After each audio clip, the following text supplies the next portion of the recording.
gracias, señor por 30 presidente. minutos. Muchas gracias, señor presidente, señores senadores. Este debate es un debate de gran interés nacional. Y lo es porque lo que estamos discutiendo el día de hoy es un proceso que se ha surtido con un grupo armado ilegal y cuya ejecución está generando graves afectaciones al país. Esta ya no es una discusión, como la han intentado plantear algunos, entre santistas y uribistas. Esta es una discusión sobre el tipo de país que nosotros queremos y sobre el tipo de paz que nosotros queremos como país. Porque todos los colombianos sin excepción queremos la paz. Pero la paz que Colombia se merece tiene que ser una paz que sea fruto del triunfo de la legalidad sobre la criminalidad y no el sometimiento de las instituciones a la presión de los grupos armados ilegales. Hemos hecho muchos cuestionamientos a este proceso. Presidente, le pido silencio. Moción de orden. Hay mucho ruido, entonces, sobre todo el ruido es por personas que no son parlamentarias, que están en la parte de atrás. Si el ruido continúa, entonces pues me toca pedirles que se retiren, porque por supuesto no pueden estar. Entonces siga, senador Iván. Hemos hecho muchos cuestionamientos a este proceso. Y los cuestionamientos que se hicieron llevaron a un triunfo de las mayorías en las urnas el pasado 2 de octubre del 2016. Y denunciamos en su momento que en lo que se pretendía hacer en la implementación estaba un proceso que doblegaba la separación de poderes y que pretendía someter al Congreso a ser un notario de los intereses del gobierno nacional. Afortunadamente, señores senadores, eso que cuestionamos y eso que también fue rechazado de manera contundente en las urnas ha sido validado por la Corte Constitucional cuando ha dicho que aquí lo que se pretendía era someter al Congreso a la voluntad del presidente de la República y a doblegar su independencia. Pero permítame hacer una evaluación, doctor Horacio Serpa, con respecto a los acuerdos firmados en el Teatro Colón. Ahí se habló de un gran acuerdo. El doctor Humberto de la Calle dijo que era un triunfo de las instituciones. Pues le quiero decir que después de haber revisado el documento, simplemente le quiero ilustrar a usted los siguientes números, doctor Serpa. 168 compromisos en total tienen los acuerdos. ¿Sabe cuántos son del gobierno, senador Gerlain? 116. ¿Sabe cuántos son del gobierno y las FARC? 46. ¿Y sabe cuántos son de las FARC? 5. 5 compromisos explícitos de un grupo terrorista que se está sometiendo y la gran mayoría de compromisos asumidos por el Estado colombiano. Y déjenme, se los voy desagregando. En el primer punto, en la reforma rural integral, hay 23 compromisos, pero solamente hay uno por parte de las FARC, cuando ha sido el flagelador del campo colombiano, quien ha amedrentado la inversión, el desarrollo rural de este país, que ha participado en desplazamientos masivos, que ha extorsionado, que ha asesinado, que ha liderado el abigeato en muchas regiones. Uno se pregunta, entregarle a los verdugos del campo la posibilidad de diseñar la política agrícola de Colombia es el equivalente, doctor Arlet, a que Garavito diseñara la política de primera infancia en Colombia, o que David Murcia diseñara el estatuto financiero. Los verdugos del campo colombiano diseñando la política rural y solamente asumen un compromiso de 23 cuando han sembrado el terror en las zonas rurales. En el segundo punto, senador Heche, de participación política, tenemos 31 compromisos. de los cuales 27 son del gobierno y 4 son del gobierno y las FARC. No hay un solo compromiso por parte de la organización como tal sobre cuál debe ser su comportamiento después de un proceso de desmovilización, desarme y reinserción en cuanto a su presencia política. En el punto 3, fin del conflicto, 49 compromisos, solamente 3 de las FARC. ¿Y saben cuáles son los 3? El centro de pensamiento, la acreditación del traslado a la legalidad y la pedagogía de los cabecillas. Lo demás son 20 compromisos del gobierno y lo restante es el gobierno y las FARC, senadora Vivian. En el punto 4, es que esta es la mejor de todas, el punto 4, para que veamos el descaro de cómo están las cargas. Solución del problema de las drogas. 22 compromisos, 18 los asume el gobierno nacional, 2 el gobierno y las FARC, y 2 las FARC. ¿Cuáles son los que asumen las FARC? Contribuir a poner fin a cualquier relación que hubieran podido tener con esa actividad en desarrollo de la rebelión. Es decir, ya tienen además casi que una especie de indulgencia, donde la actividad del narcotráfico, cuando se comete al servicio de la mal llamada rebelión, puede ser tratada con guante de seda. Y después dejan así en general la solución al problema de las drogas sin fijar compromisos explícitos y además repercusiones graves que pueda tener la ausencia del cumplimiento de los objetivos que están allí. El punto 5, que es el de víctimas, doctora Sofía, usted que ha liderado tanto este tema, tiene 32 compromisos, 25 los asume el gobierno y 7 el gobierno y las FARC. Y en el último punto, en el 6º punto, en lo que tiene que ver con implementación, verificación y refrendación, tenemos 11 compromisos, donde 4 los asume el gobierno y 6 el gobierno y las FARC. Ustedes dirán, bueno, estos son números. Quizás podamos decir, sí, es una forma organizada de desagregarlos, pero hagamos un listado de lo que se le ha entregado a las FARC por parte de las instituciones en esta negociación.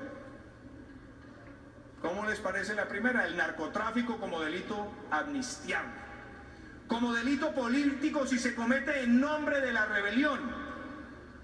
Y por lo tanto, cada uno de los cabecillas y cada uno de los implicados pues está protegido por ese paraguas de la rebelión, y solamente si se llegara a comprobar alguna manifestación directa, algo de responsabilidad tendrían ante la justicia especial.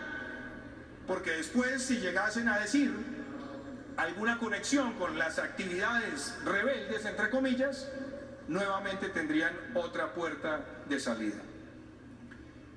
Lo segundo, la sustitución y la erradicación la convirtieron en algo voluntario, no obligatorio.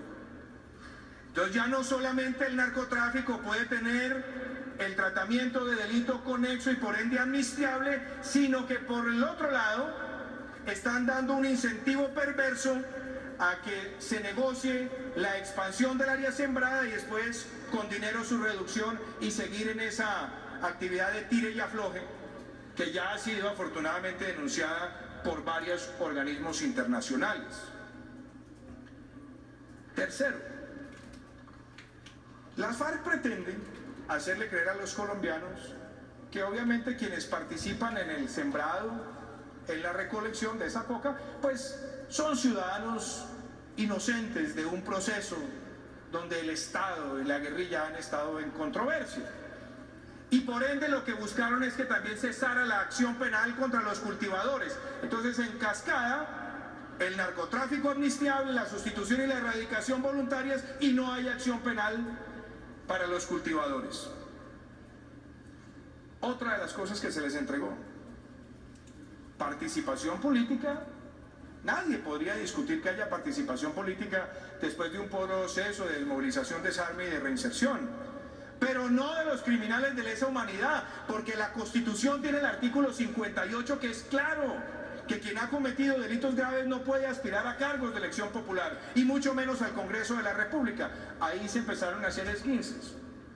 Y se garantizaron 10 curules, 5 en el Senado, 5 en la Cámara, sin tener que sacar un voto. Basta un solo voto para tener las 10 curules. Dicho eso, ese efecto de indulgencia y de participación, además a los criminales de lesa humanidad, cuando les recuerdo, honorables senadores, ustedes mismos en el año 2013, cuando hicieron el primer acto legislativo de justicia para la paz, garantizaron que quedara esa prohibición, que quienes cometieran crímenes de lesa humanidad no podrían llegar al Congreso. No, eso se cambió. Después está la ausencia de penas proporcionales y efectivas frente a los delitos que han cometido muchos de esos cabecillas, que además hacen parte del acuerdo que tiene Colombia con cientos de países cuando entró a la Corte Penal Internacional, para que no quedaran en la impunidad crímenes graves. Ahora resulta que aún los máximos responsables que han cometido esos delitos se presentan y, entre comillas, dicen toda la verdad, no tienen pena proporcional ni efectiva. Yo no me opongo a que en aras de un proceso de desmovilización, desarme y reinserción exista la posibilidad de reducir sustancialmente las penas, pero no la ausencia de pena proporcional y efectiva cuando se trata de esos delitos atroces. Otra de las concesiones son las circunscripciones electorales, que están ubicadas casi que calcadas en las zonas de influencia de las FARC. Aquí lo dijimos, y lo dijimos en la campaña del plebiscito, senador Amin, que lo que iban a buscar era que las zonas de concentración tuvieran una plena coincidencia con esas circunscripciones, porque son las áreas de influencia histórica de ese grupo. Pues dicen, no, que el partido de las FARC ya no puede participar allá.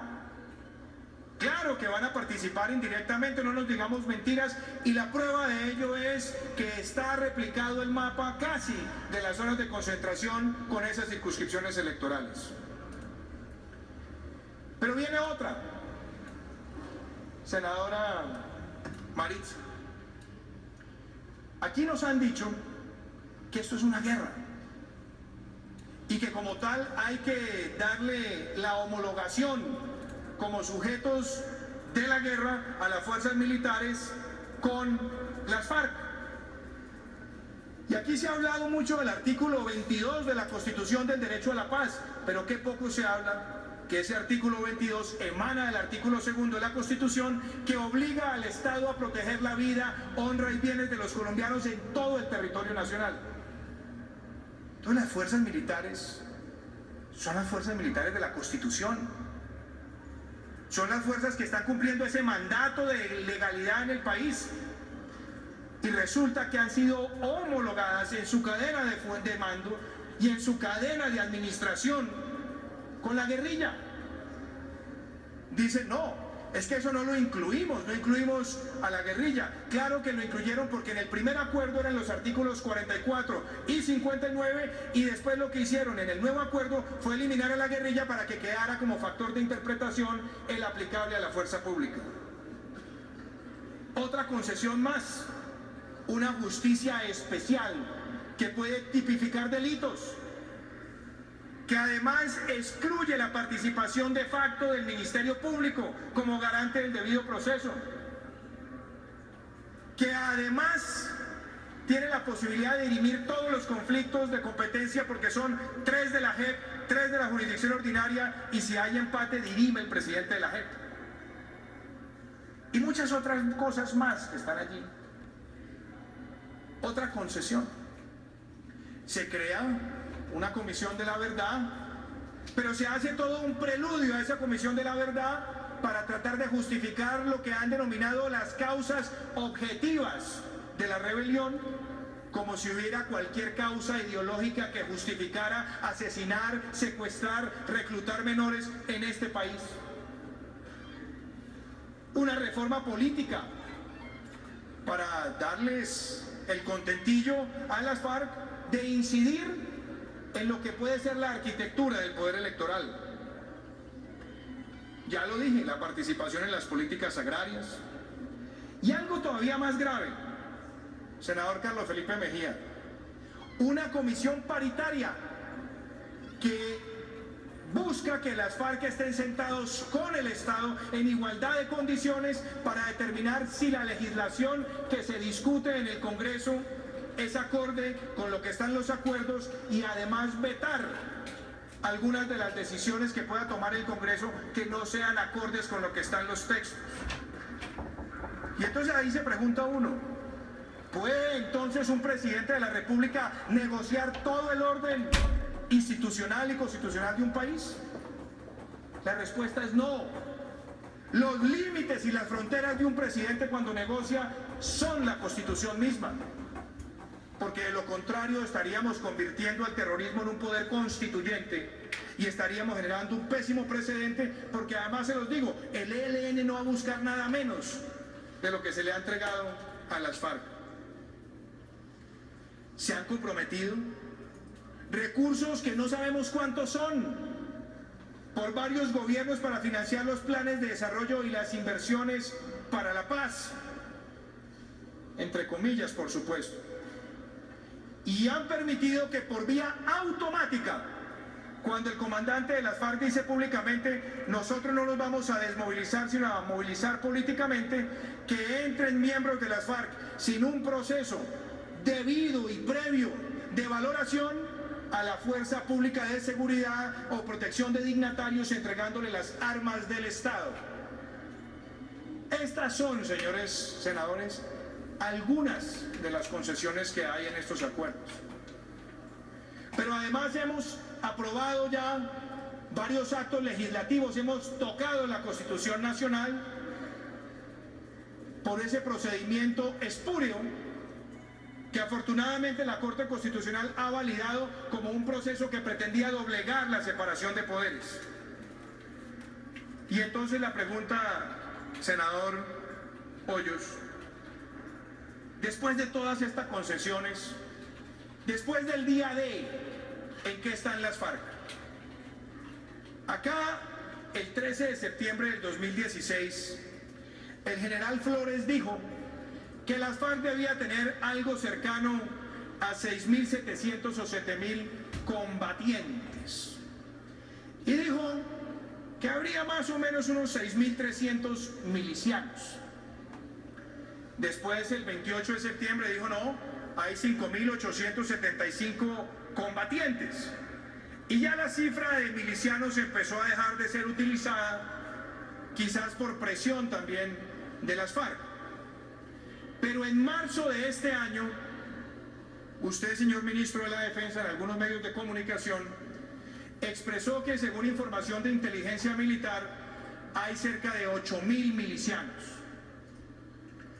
Y entonces viene la pregunta, ¿dónde están los milicianos?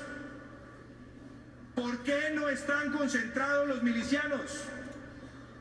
¿O es que ellos no hacen parte de esa estructura armada? ¿O es que acaso no dijo el presidente de la República semanas antes del plebiscito que él tenía información que las FARC estaban preparadas para la guerra urbana? Si estaban preparados, ¿con quién lo iban a hacer? Pues con los milicianos. Entonces la pregunta es, ¿cómo se hace un proceso de desmovilización, desarme y reinserción sin concentrar a los milicianos y sin conocer en detalle el listado de quiénes son? ¿O es que los tienen con brazaletes? ¿O es que están haciendo artes manuales en el día? El país necesita tener esas respuestas porque ahí está una parte importante de lo que ha sido el brazo terrorista urbano de esa organización. Y por supuesto, no podría dejar de mencionar que en ese proceso de concentración, aquí también me ha quedado claro la inoperancia del Estado, de este gobierno incapaz de entregar las zonas con la adecuación que se necesitaba y la protección. E inclusive los protocolos de supervisión han fallado estruendosamente, como se presentó cuando se le negó la entrada al gobernador de Antioquia en ejercicio de sus funciones constitucionales. Pero pasemos a otro tema, las armas. Durante varias semanas de comienzo de este año, el gobierno decía en repetidas ocasiones a través de sus voceros: los inventarios que nos han entregado son creíbles, los inventarios se han hecho con todo el rigor, y de pronto empezaron a hablar de 7.000 armas. Es decir, la organización terrorista apenas tenía 7.000 armas, cuando en años anteriores la misma inteligencia militar había hablado de 45.000 armas, de todo tipo, entre armas de largo alcance, armas cortas, explosivos y demás. Pero parece que los 7.000 era la cifra que querían transmitirle al país. Ahora, de los 7.000, ya debería estar entregado más del 60% según los cronogramas. Pero resulta, señores senadores, que ahora se habla de 900 caletas, armas ocultas. Entonces, ¿cómo podían decir que los inventarios eran creíbles? ¿Ya habían visitado las caletas? ¿Ya conocían los contenidos de las caletas? ¿O esta es una sorpresa más de ese mundo fantasmagórico en el que vive el gobierno Santos? Ahora dicen que van a aumentar por 20 días y que las armas tienen que estar destruidas para el mes de septiembre. Si fuera así, tendríamos prácticamente que estar eliminando cerca de 20 caletas diarias en lo que queda del cronograma. Yo quiero preguntarle, señores senadores, señor ministro de la Defensa, se lo pregunto con respeto: ¿pueden los cabecillas de las FARC decirle hoy a Colombia que van a entregar la totalidad de las armas en el cronograma que ustedes han replanteado y que asumen cualquier responsabilidad jurídica a partir del otro día? ¿O ahora nuevamente van a aparecer los pretextos que llaman ahora los grupos disidentes? Es el término que se emplea ahora. Entonces negociaron como una organización monolítica y ahora todas las violaciones son de grupos disidentes. Esto que está pasando con las armas es de suma gravedad, porque un proceso donde no se tenga claridad por las armas que están entregando va a generar más violencia en este país, como ocurrió en Centroamérica. Y también, señor ministro, le quiero hacer esta pregunta: de las pocas armas que han entregado y de las armas que entreguen, este país también necesita conocer la verdad. Y la verdad empieza también por la información que dan esos seriales de esas armas. ¿Cuántas de esas armas fueron trianguladas con la anuencia de la Guardia Nacional de Venezuela? ¿Cuántas de esas armas y cuáles armas? Eso es muy importante saberlo, porque ahora los que posan de garantes por mucho tiempo fueron los que alimentaron esa violencia, permitiendo que entraran esas armas para flagelar al pueblo colombiano. Pero ya hablamos de armas y ya hablamos de efectivos, ahora hablemos de otros temas. Secuestrados.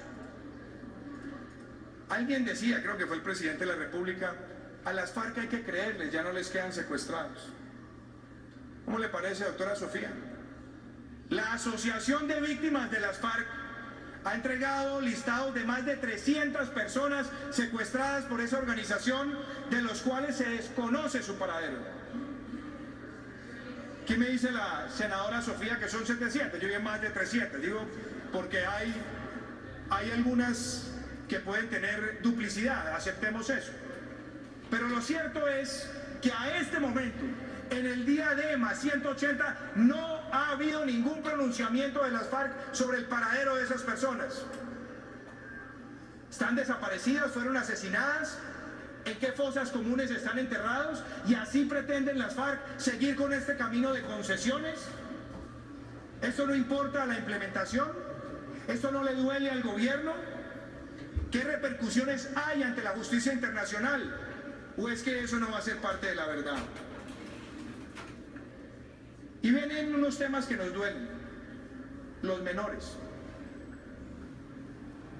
Por años, el Instituto Colombiano de Bienestar Familiar y otros organismos del Estado venían denunciando ese reclutamiento asesino de las FARC, porque claro, llevaban los menores que tenían un tipo de tratamiento diferencial ante la ley penal, les entregaban el fusil y los llevaban a cometer todo tipo de atrocidades y a presenciarlas además, para irles reblandeciendo la sensibilidad y convirtiéndolos en máquinas de guerra al servicio de los cabecillas de esa organización. Vamos en el día D más 180. Y el país no conoce el listado completo de los menores reclutados ilegalmente por las FARC. ¿Cuándo van a volver a sus familias?, nos preguntamos los colombianos. ¿Hasta cuándo vamos a permitir esta ignominia? Y faltara más. Esa actividad criminal que ha sido financiada por el narcotráfico. Esta es la hora, señores senadores, que no conocemos cuántos y cuáles van a ser los recursos que van a entregar las FARC para la reparación de las víctimas. De manera descarada, durante varios años, decían que estaban como la pobre viejecita de Rafael Pombo. Aparecían notas en medios internacionales.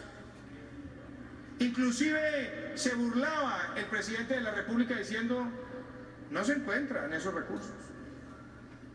Pues les quiero decir que el señor fiscal general de la Nación ya ha corroborado que tienen bienes identificados, que no son ni el 10% de lo que han dicho muchos medios internacionales.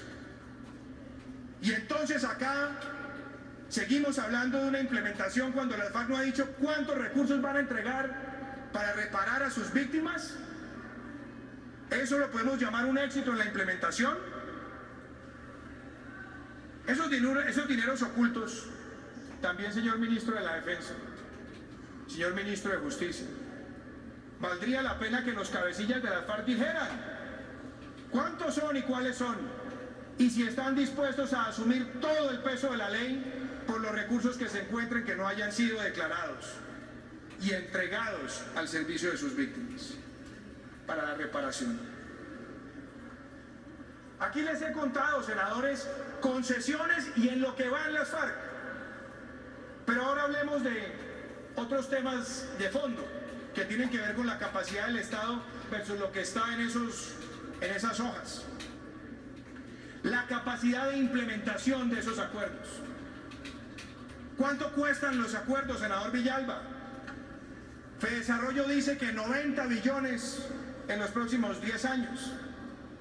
Un estudio sesudo del Banco de América y Merrill Lynch decía que podía estar entre 1 y 3 puntos del PIB, considerando sobrecostos y fallas de ejecución.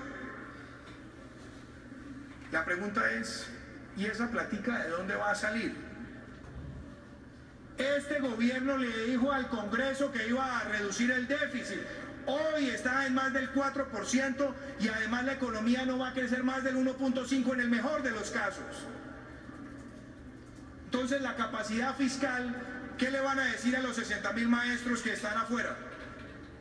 Que se comprometen billones y billones sin cuantificar y planes de desarrollo para atender las pretensiones que están en estos acuerdos, o van a atender la urgente necesidad de quienes educan a los niños de Colombia. Uno se pregunta aquí, ¿cómo piensa el gobierno darle, por ejemplo, plena implementación a los temas rurales? La sola misión rural, senador Andrés Cristo, hablaba de 13.9 billones de pesos al año para el sector rural. Sin FARC, sin acuerdos, sin ninguna de estas palabrerías. La misión rural.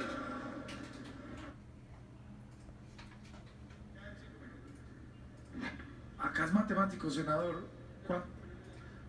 Necesita 5 minutos más. No es que lleve 25, sino que llevo 25, donde tengo aquí contado. Le doy. ¿Cuánto necesita más, senador? Me dijo 30 minutos. Dame los minuticos que me quedan. ¿Cuánto necesita más? Dame 5 minutos. 5 minutos más, senador. Resulta que esos 13 billones Hoy no está ni en el paro agrario, el gobierno se comprometió a entregarle 4 billones al sector agrario. Hoy estamos en menos de 3 billones. Entonces que no salgan a venderle a las FARC ahora que viene una gran reforma rural cuando sabemos que el sector está debilitado presupuestalmente para ejecutar. Y la capacidad técnica de las instituciones del ministerio para cumplir con la jurisdicción agraria, los temas de banco de tierras y demás, está más que probado que no tienen la capacidad ni administrativa ni institucional para cumplir.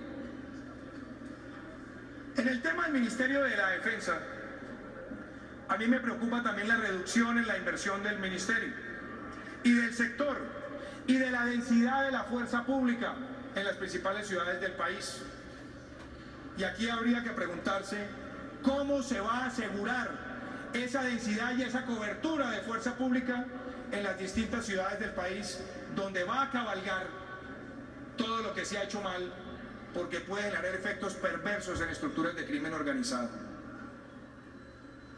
Aquí se ha hablado mucho, por ejemplo, de la actitud principesca de la Casa de Nariño sacando los decretos de hace pocos días.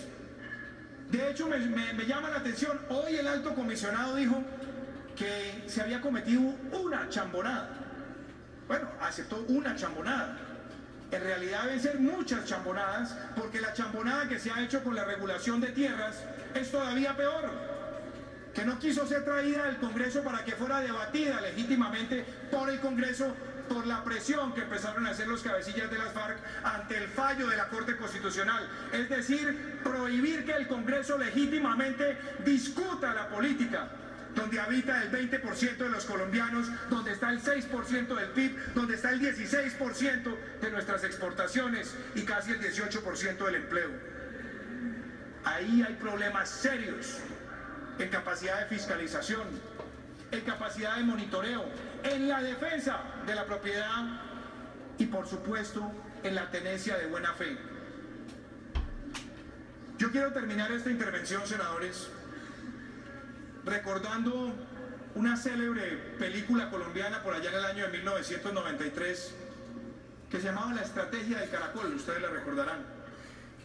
Y en la última escena de la película dejaban la fachada de la casa y ahí decían, ahí les dejo la casa pintada, me omití una palabra por supuesto, pero ahí decían, ahí está la casa pintada, y dentro de la casa aire, no había nada. Acá están llevando al país a unos acuerdos donde las FARC no está entregando el dinero, no está entregando las armas, no está entregando los milicianos, la información de ellos, los niños reclutados, ni la información de los secuestrados. Esa es una trampa a este país. Y están llevando a hacer una serie de compromisos sin plata, sin capacidad de ejecución, sin planeación. Entonces, aquí quieren dejar la casa pintada, obviamente adornada con premios Nobel y otras cosas. Pero la verdad es que la implementación de este proceso, me hace acordar ese dicho antioqueño que desde el desayuno se sabe cómo va a ser el almuerzo.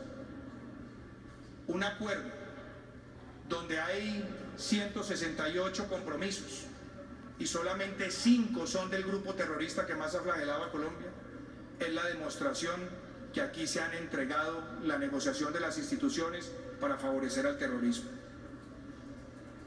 Yo he dicho públicamente, y también lo ha dicho el Centro Democrático, lo ha dicho el presidente Uribe, yo inclusive prefiero decir ni trizas ni risas, porque aquí los procesos de desmovilización, desarme y reinserción sin reincidencia, por supuesto que deberían seguir como política de Estado, pero aquí no podemos seguir siendo indulgentes y complacientes con un grupo que día a día se sigue burlando del pueblo colombiano. Esa burla, la burla de la decisión popular del 2 de octubre, la burla que se quiere fraguar frente a lo que dijo la Corte Constitucional, lo único que hace es sembrar...